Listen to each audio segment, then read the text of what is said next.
Shalom, Bapak Ibu.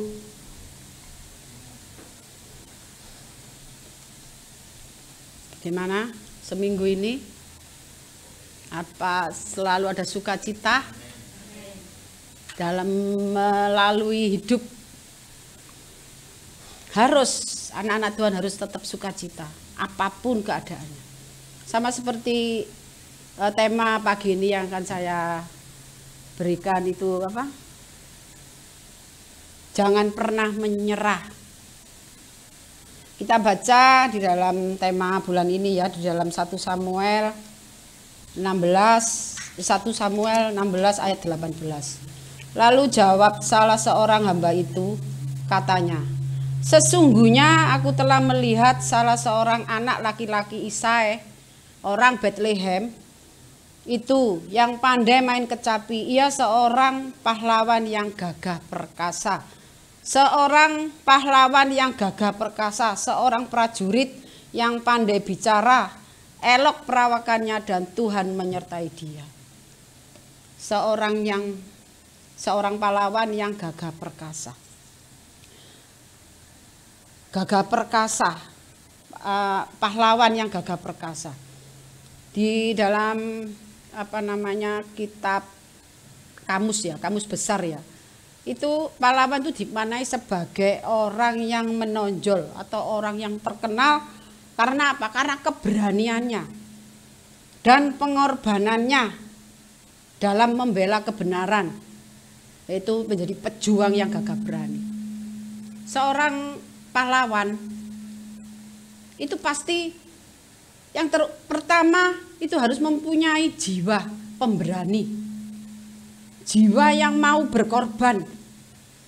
Seorang pahlawan itu tidak takut menghadapi apapun.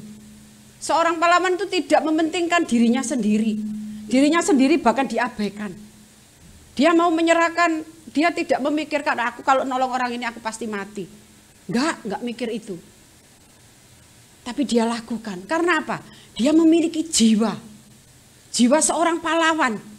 Jiwa seorang pahlawan itu enggak bisa ditutupi. Karena kalau ada saat orang butuh pertolongan, dia nggak bisa diem aja, cuek, gak ngereken. Nggak. Jiwanya ini, hatinya ini mau menolong. Dia segera mungkin menolong. Karena dia tidak mau melihat ada orang ditindas, ada orang diintimidasi. Jiwanya, jiwa. Kalau cuma sekedar pahlawan, itu kalau dibuat-buat nggak bisa, nggak tahan, nggak bisa bertahan lama. Kalau menjadi pahlawan itu cuman pengen dipuji, menjadi pahlawan itu cuman pengen diwahkan, nggak bisa bertahan. Tapi dari hatinya, dari jiwanya, dia menjadi pahlawan yang sejati. Dia nggak mikir keadaan, dia nggak memikirkan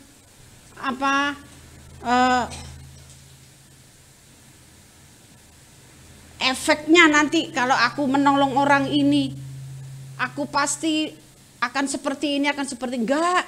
Seorang pahlawan itu langsung dia melihat yang harus ditolong langsung. Namanya juga jiwanya. Kalau sudah jiwanya itu enggak bisa.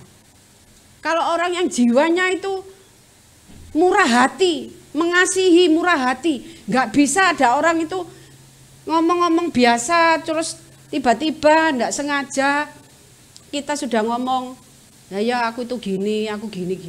Itu kalau yang diajak ngomong itu orang tuh murah hati, ada belas kasih, jiwanya itu. Dia tiba-tiba itu nggak bisa membiarkan orang itu ngalami seperti itu. Dia mau memberikan, dia mau menolong. Karena kalau sudah jiwa itu melekat. Kalau hanya pura-pura, itu kayak pakai topeng dipoles begitu saja. Pura-pura menolong supaya apa? Supaya orang melihat itu, waduh. Kadang orang jadi pahlawan ada motivasinya. Dia mau menolong, waduh dia mau apapun. Tapi tujuannya apa? Kalau dia sudah kena, dia sudah percaya bahwa aku ini baik, ujung-ujungnya pasti apa? Menyakitkan, mengecewakan, menipu. Tetapi kalau itu pahlawan yang sejati, tidak bisa kita menutupi. Cuek, nggak bisa.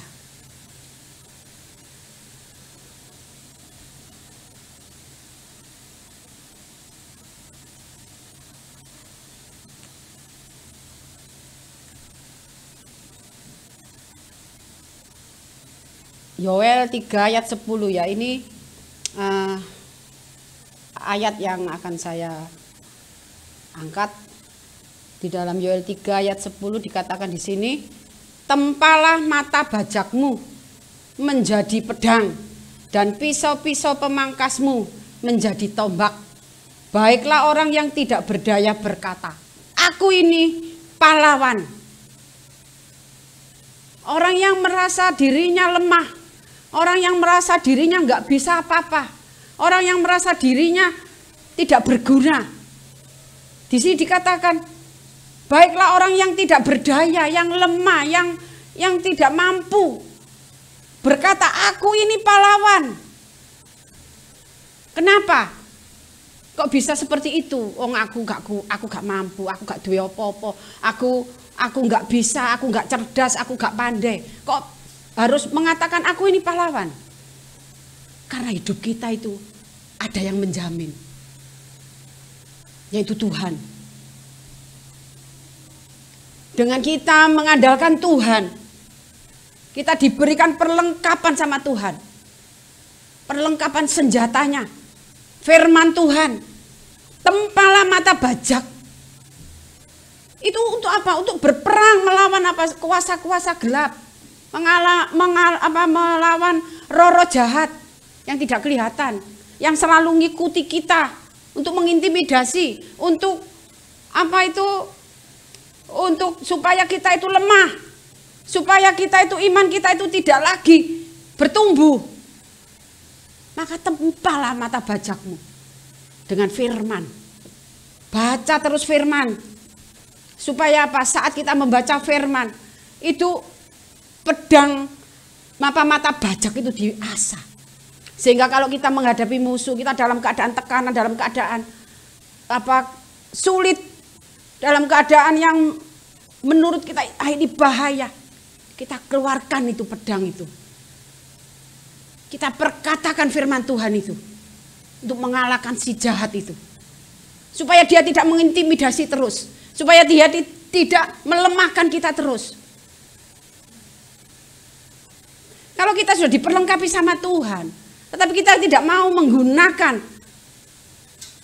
apa yang sudah Tuhan berikan kepada kita untuk melawan si jahat. Karena musuh kita itu musuhnya nggak kelihatan. Yang berusaha untuk merampas jiwa anak-anak Tuhan.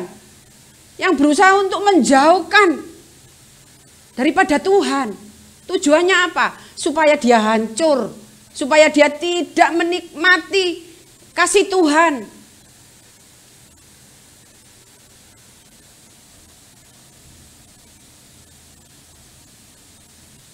Baiklah kita ini anak-anak Tuhan ya. Seorang anak-anak Tuhan yang dipilih Tuhan. Bahkan ditetapkan Tuhan untuk diselamatkan. Itu Tuhan punya tujuan. Dan kita dijadikan pahlawan-pahlawannya Tuhan. Seorang pahlawan itu tidak duduk manis, diam. Yang penting aku selamat. Enggak. Seorang pahlawan selalu mencari untuk ada orang yang ditolongnya. Dia enggak bisa berdiam diri saja. Tetapi dia mencari orang untuk ditolong. Dan sekarang ini saya mengerti Tuhan, ternyata aku ini pahlawan ya Tuhan. Ternyata aku ini pahlawan. Yang bisa membesarkan anak-anakku. Dengan tanggung jawab, dengan susah payah. Tapi semua itu gak bisa aku lalui kalau gak sama Tuhan. Kalau kita bisa jadi pahlawan, kita berikan hidup kita itu pahlawan, menjadi pahlawannya anak-anak kita. Makanya jangan pernah meremehkan kalian. Jangan pernah meremehkan hidup kita sendiri. Apapun, siapapun kita, keadaan apapun kita, jangan pernah remehkan dirimu sendiri. Karena dirimu adalah seorang pahlawan. Pahlawan yang sudah dari Tuhan, yang sudah diperlengkapi dengan segalanya. Sekarang tinggal kitanya. Apakah kita menjadi pahlawan yang mudah menyerah?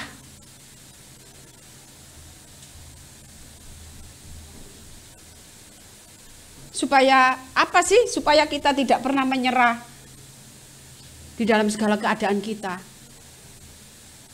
Itu yang pertama, kita pegang janji Tuhan. Kita pegang janji Tuhan. Karena janji Tuhan itulah yang memberikan kita pengharapan, memberikan kita kekuatan.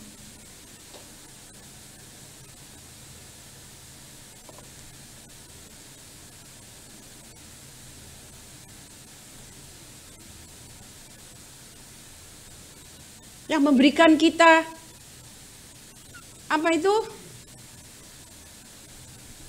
Kekuatan baru. Di dalam Yakobus 1 ya, berbahagialah orang yang bertahan dalam pencobaan.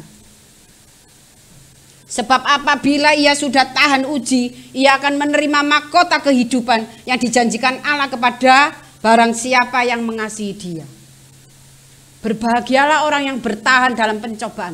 Berbahagialah, jangan bersungut-sungut, jangan marah-marah. Jangan gampang emosi. Gak duwe-duwe emosi, anak emoro diseneni, dibentak. Itu malah justru membuat berkat yang seharusnya sudah Tuhan kirimkan itu tertahan oleh karena hati kita yang gak bisa mengendalikan. Tuhan sudah mencurahkan berkatnya, tapi karena kita dihadapkan dengan pencobaan, kita sudah uring-uringan, kita sudah nggak bisa mengucap syukur, kita nggak bisa bersuka cita. Apabila kita sudah tahan uji, kita akan menerima mahkota kehidupan yang dijanjikan Allah kepada barang siapa yang mengasihi. Siapa yang mengasihi? Orang yang mengasihi bukan dari mulut aja ya. Harus ada prakteknya.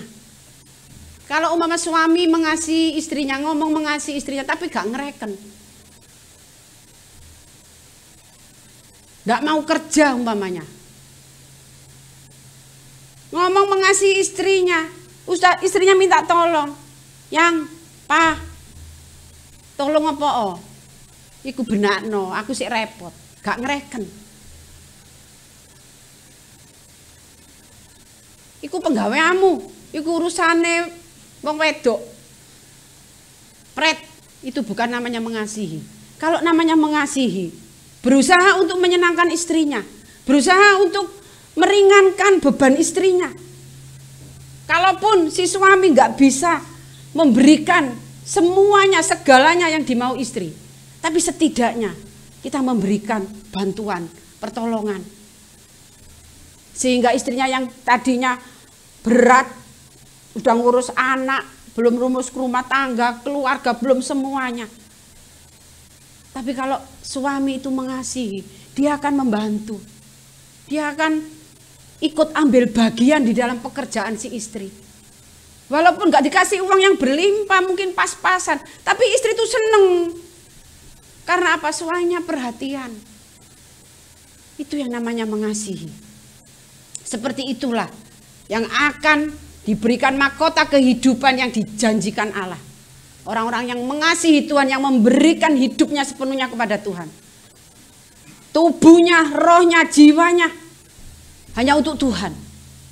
Itulah yang menerima mahkota kehidupan.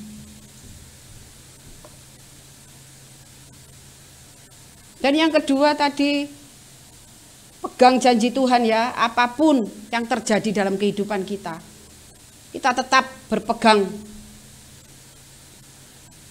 pada janji-janjinya. Sebab Tuhan, janjinya Tuhan bukan seperti janjinya manusia. Sekalipun sekarang Tuhan janji dan kamu melupakan, kamu berdoa dan kamu sampai belum dijawab doamu, kamu melupakan, Tuhan gak pernah lupa.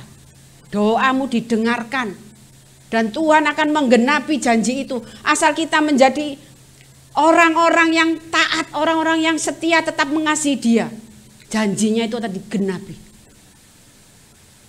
Tuhan gak pernah bereset, tepat pada waktunya. Kalau kita memang benar-benar ya, kita mau mempraktekkan iman ini. Bukan sekedar aku beriman kepada Tuhan Yesus. Sudah titik, nggak ada koma-koma lagi, titik, tul. Tapi kalau kita beriman, ayo tunjukkan imanmu itu. Kalau memang kamu benar-benar percaya sama Tuhan. Apa yang sudah Tuhan kerjakan saat Tuhan itu ada di bumi. Kuasa apa yang Tuhan miliki, itu yang diberikan kepada setiap kita anak-anaknya. Supaya saat kita hidup di bumi ini, kita tidak menderita. Walaupun kita dalam penderitaan, nah bingung ya. Kita tidak menderita, tapi walaupun kita dalam penderitaan. Maksudnya apa? Maksudnya walaupun kita dalam penderitaan, tapi kita tetap sukacita. Kita tetap beria-ria gitu. Karena apa? Roh Kudus yang menguatkan kita. Sehingga hati kita selalu keluar ucapan syukur. Terima kasih Tuhan. Kalau ucapan syukur itu keluar dari hati kita bisa senyum. Kita tidak bisa mengkerut gitu kalau hati kita senang, nggak bisa. Orang kalau dapat duit gitu apa mengkerut? Enggak. Wis guyu, apa mana wis ketok amplope ketok ngono ya durung duit durung nang tangan. Wah tinggal kayak iya, iku wis senyum itu, seneng gitu. Padahal belum tentu dikekno ya duit, tapi sudah sukacita gitu loh. Begitu juga dengan Tuhan. Pegang janji Tuhan itu, jangan pernah lepaskan, karena itu pengharapan seorang percaya. Pengharapan yang gak pernah mati. Selalu ada jalan keluar. Dan yang kedua,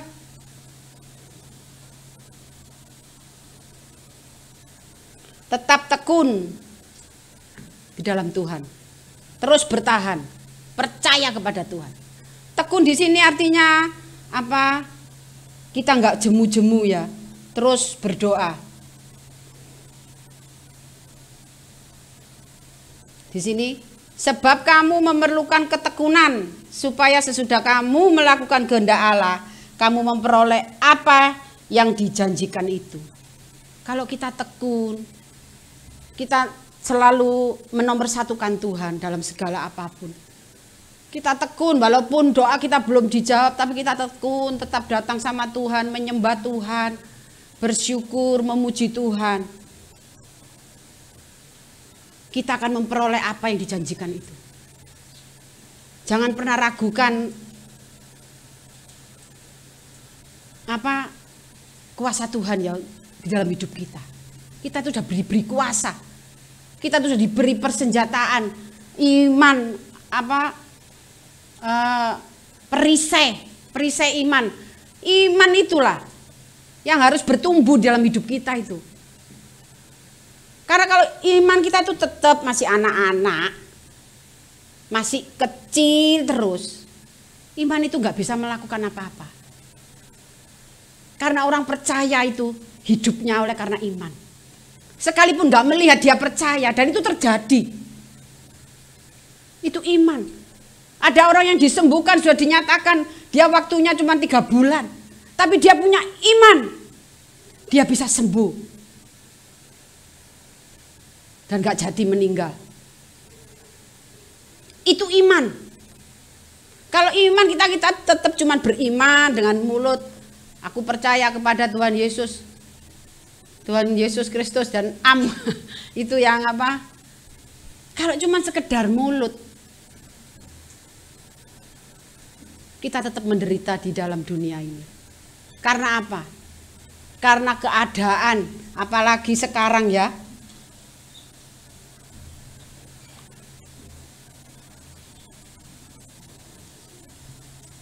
Sekarang ini bolak-balik ya. Memang saya karena ibu saya ini ibu rumah tangga. Jadi yang diomongin juga harga-harga ya. Harga-harga ini sudah mulai menjulang tinggi gitu loh. Sudah mulai saya kalau ke pasar itu rasanya takut.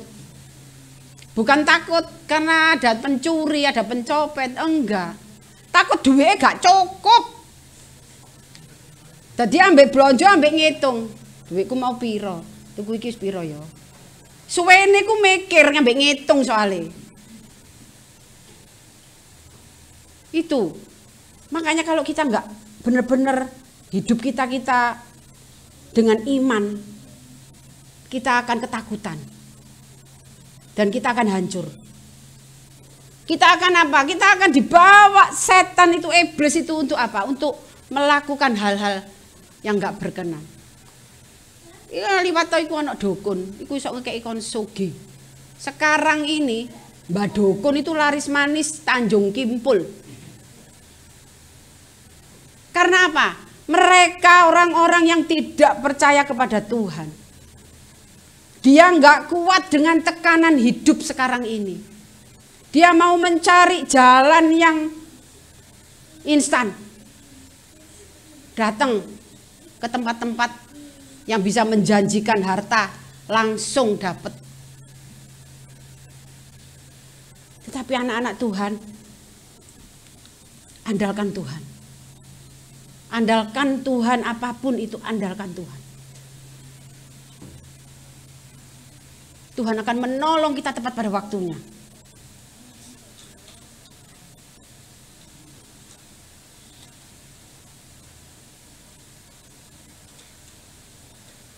Kalau kita tetap bertahan sama Tuhan, kita terus tekun melakukan apa yang menjadi kehendak Tuhan. Dia akan memberikan kekuatan kepada yang lelah. Yesaya 40 ayat 29. Dan menambah semangat kepada yang tiada berdaya. Loh, itu loh.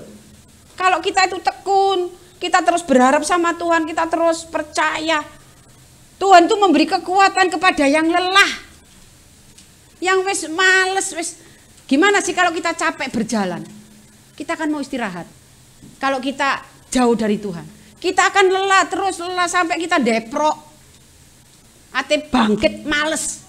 Tetapi kalau kita sama Tuhan, kita terus melekat sama Tuhan. Saat kita lelah, Dia menopang kita. Dia menambahkan semangat kepada yang tidak berdaya.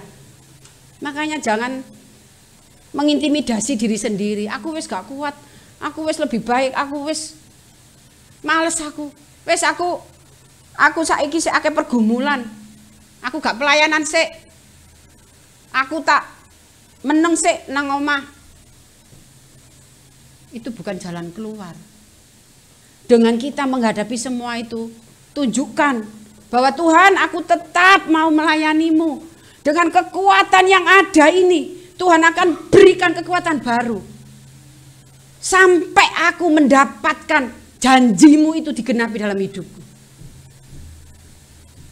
Itu api roh itu menyala, menyemangati hidup kita gitu loh. Ayo, kita ini sudah mulai mendekati akhir zaman. Mulai sudah semua itu sudah sulit.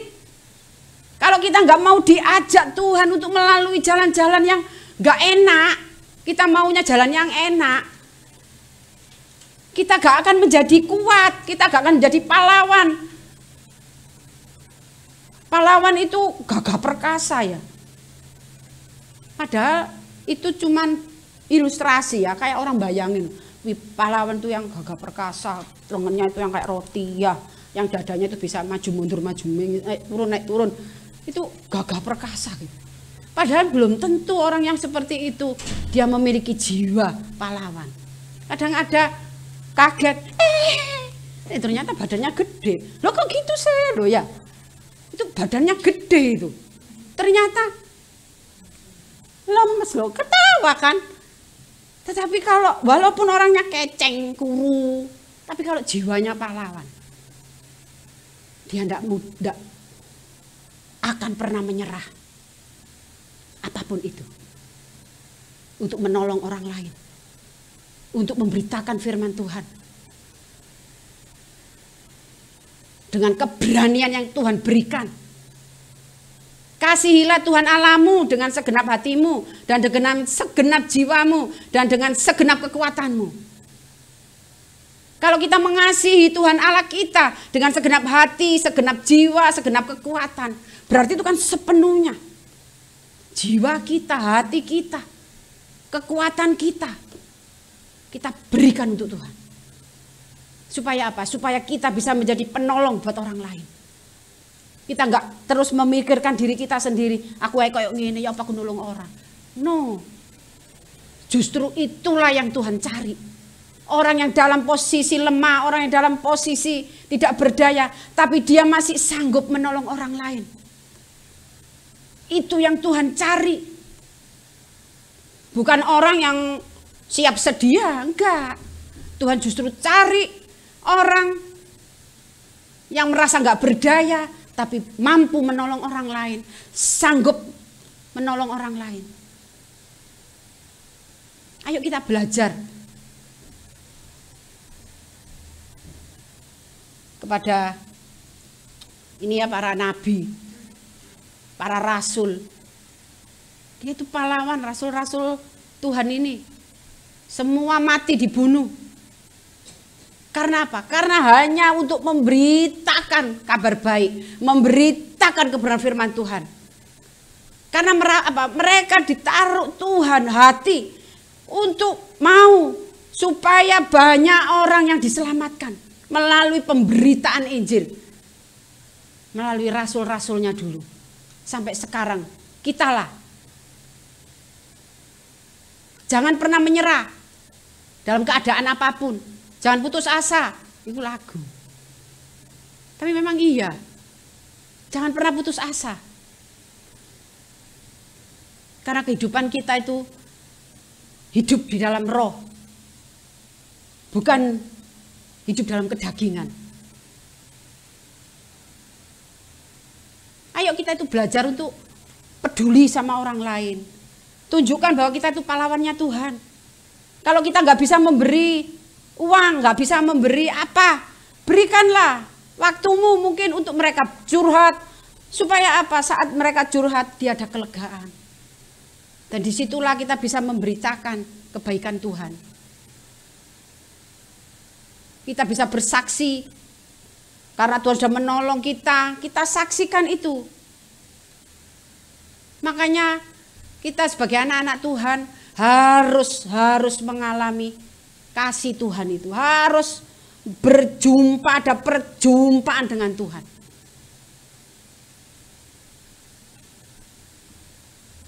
Supaya kita bisa menceritakan, aku loh pernah ngalami ambek Tuhan. Aku wis gak bisa, gini. Tapi loh, saat aku ambek Tuhan, aku bisa melalui. Itu membuat kekuatan bagi orang yang kita ajak omong ini. Jadi kita ngomong nggak sekedar ngomong. Tapi mari kita semua belajar ya. Kita belajar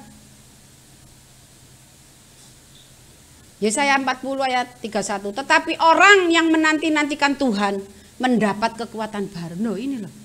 Orang yang menanti-nantikan Tuhan itu yang bagaimana sih? Orang yang selalu menunggu janjinya Tuhan. Dengan kita terus menyembah Tuhan, kita terus membaca firman. Dia menanti-nantikan Tuhan. Dia menanti jawabannya Tuhan. Itu akan mendapatkan kekuatan baru. Memang benar. Ada kekuatan. Saat saya ke pasar ya balik ya kayak tadi. Yang diomong ya itu tadi. Karena terus terang saya kan nggak bekerja gitu loh. Tiba-tiba saya sudah nggak punya apa-apa ya, nggak punya apa-apa. Cuman di dompet tinggal berapa ya waktu itu. Wis isin aku ngomong gak usah wis. Itu terus saya kayak diingatkan ya, mungkin saya ingatkan ini bukan. Kamu belum bayar ini, kamu belum bayar ini. Tapi itu aku langsung wut gitu ya. Tapi di perjalanan itu Tuhan, aku percaya, aku tahu aku gak punya apa-apa sekarang Tuhan. Tetapi aku punya Bapak yang berjanji loh Tuhan memelihara aku. Aku selalu seperti itu. Tuhan, Engkau berjanji untuk memelihara aku, mencukupi aku. Menyediakan kebutuhanku loh Tuhan. Aku percaya Tuhan, uang yang ada di dompetku ini Tuhan cukupkan Tuhan Yesus. Seperti Tuhan itu loh memberi makan 5 roti dan 2 ikan. Untuk memberi makan 5.000 orang.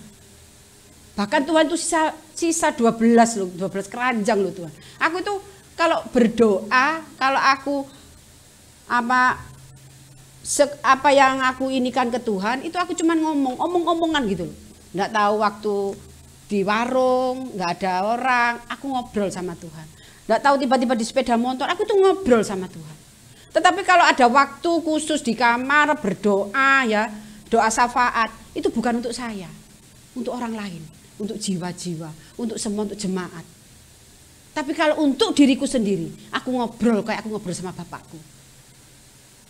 Disitulah kekuatan itu kayak dicas gitu. Kayak yang namanya rasa khawatir, rasa aduh nggak bisa, itu plus. Padahal ya belum selesai. Itulah yang dinamakan iman. Pakai iman saudara-saudara. Jangan dianggurkan. Rugi kalau dianggurkan. Kalau kita nganggurkan iman, kita nggak bisa berbuat apa-apa. Tetapi kalau iman itu kita praktekkan,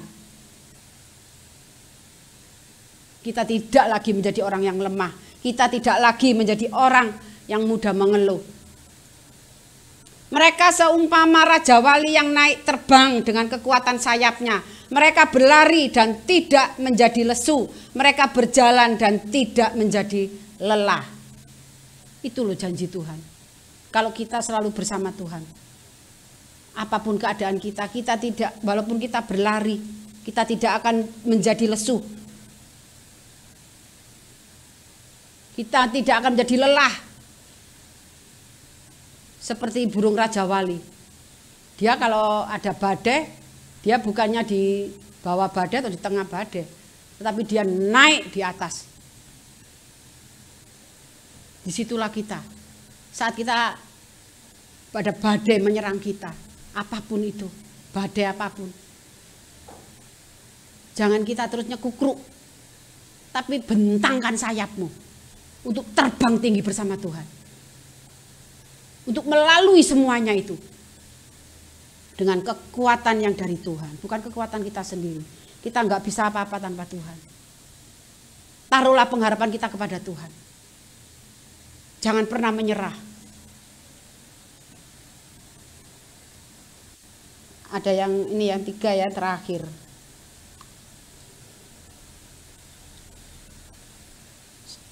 Supaya kita nggak pernah menyerah, apa? Yang ketiga, menjalin hubungan intim dengan Tuhan.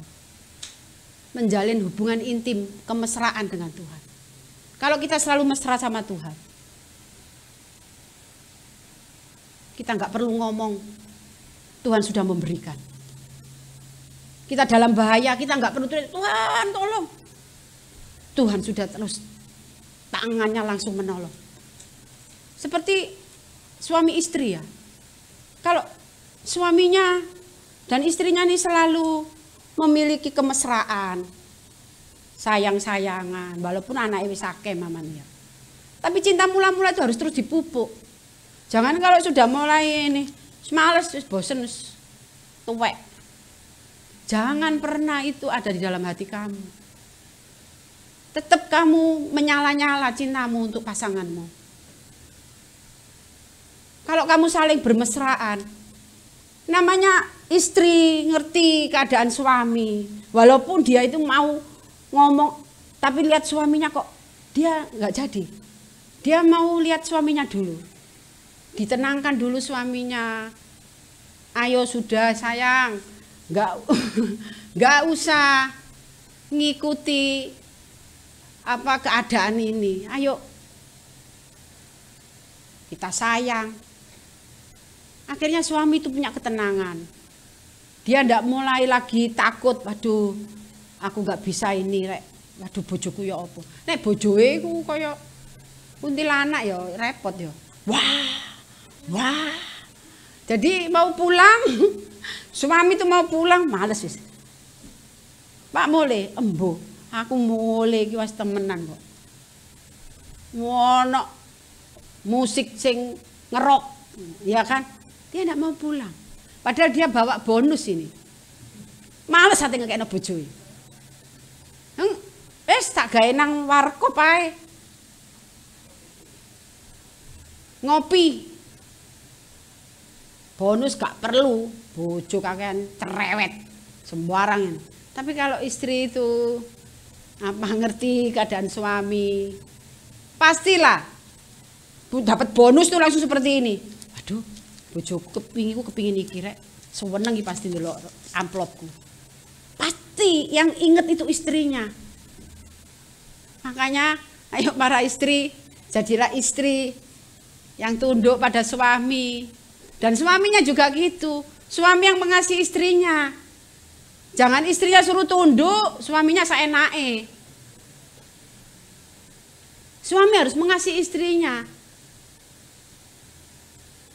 Supaya apa? Supaya kalau dalam rumah tanggamu itu mengalami sesuatu, masalah, pergumulan, apapun, kalian berdua bisa menyelesaikan. Datang sama Tuhan. Dengan orang dua ini, kekuatan yang dari surga menolong. Aku cuma sendiri ya, tetapi Tuhan memberikan kekuatan yang lebih buat saya. Ya makanya kadang itu saya tuh bersyukur gitu ya. Kalau saya itu flashback kembali ya. Itu hanya mengingat apa? Mengingat kebaikan Tuhan buat aku. Sampai aku bisa membesarkan anak-anakku. Itu yang selalu aku pegang. Setiap firman Tuhan yang berbicara dan itu membuat remah buat aku ya. Itu kayak firman itu bicara sama aku. Itu tak pegang langsung janji itu. Tuhan, tak pegang loh firman-Mu. Selalu saya ingat. Untuk apa? Untuk saat saya dalam keadaan gak berdaya, saat saya lemah, saya sudah mulai gak lagi berapi-api. Firman itulah, janji Tuhan itulah yang memperdengarkan. Sehingga saya perkatakan, kuat lagi. Jangan pernah menyerah dalam keadaan apapun. Karena Tuhan tidak pernah tinggal diam terhadap hidup kita.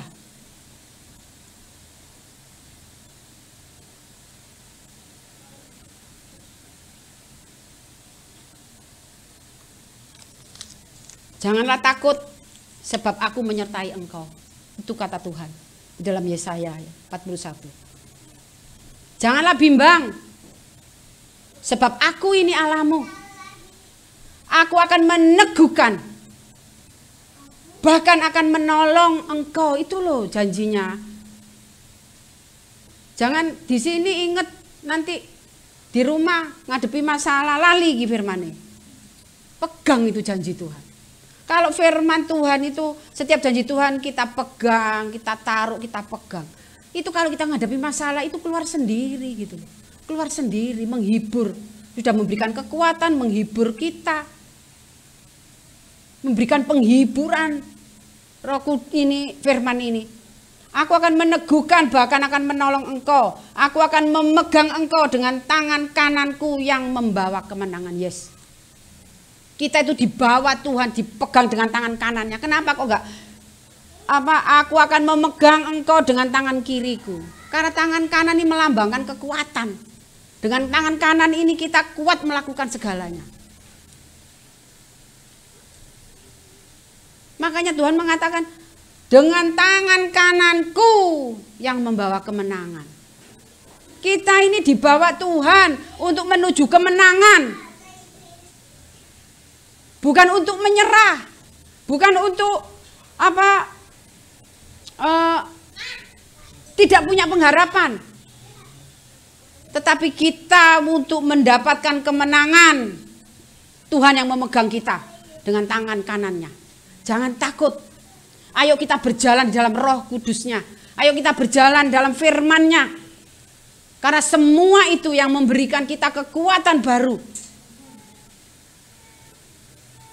untuk menjalani hidup kita yang ke depan. Untuk anak-anak kita, untuk cucu-cucu kita. Untuk kita bisa mengajarkan kepada anak-anak kita. Agar anak-anak kita bisa mengandalkan Tuhan.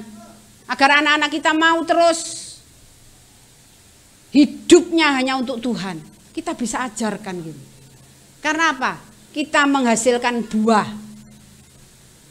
Dan buah yang kita hasilkan itu adalah buah yang tetap. Yang manis.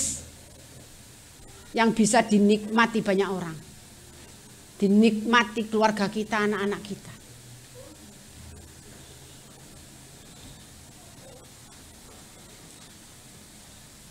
Nah, ya.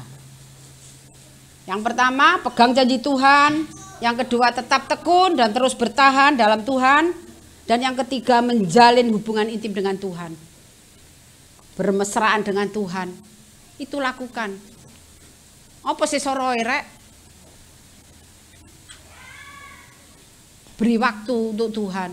Kalaupun tidak ada waktu, mungkin pekerjaan yang membuat kita itu nggak bisa memberikan Tuhan waktu khusus untuk masuk ke kamar. Kita bisa kok ngobrol sama Tuhan. Dimanapun kita berada, dalam pekerjaan, di jalan, di kerumunan, kita bisa ngomong sama Tuhan. Ngomong unek-unekmu itu kepada Tuhan. Tuhan itu lebih senang kalau kita itu curhat kepadanya. Tapi kalau manusia yang kita curhati, mungkin sekali, 2 kali masih sanggup. 3 kali kamu dihindari. 4 kali kamu diblokir nomormu. Bosen. Nolong tok aku gak tahu ditolong. Itu loh manusia. Tapi kalau Tuhan senang kalau hati kita hancur, hati kita itu waduh, kita datang kepadanya. Dia langsung datang. Dia pasti menjamah kita. Saya rasakan kalau saya dilus itu, waduh rasanya. Kayak yang namanya sejahtera itu ya, tidak ada beban lagi. Itulah yang Tuhan mau. Kita menjadi anak-anaknya jangan ada beban dalam kehidupan kita. Tinggalkan itu. Berjalan. Dengan rohnya Tuhan, kita akan ringan. Tapi jangan dengan kemauan kita ya. Kalau kemauan kita sendiri ya otomatis tarik-tarian jadi berat kan. Jadi berat. Tapi kalau kita mengikuti kemauan Tuhan, ya namanya satu alur gini ya. Ya enteng, tapi kalau tarik-tarian, kayak tarik tambang itu ya berat.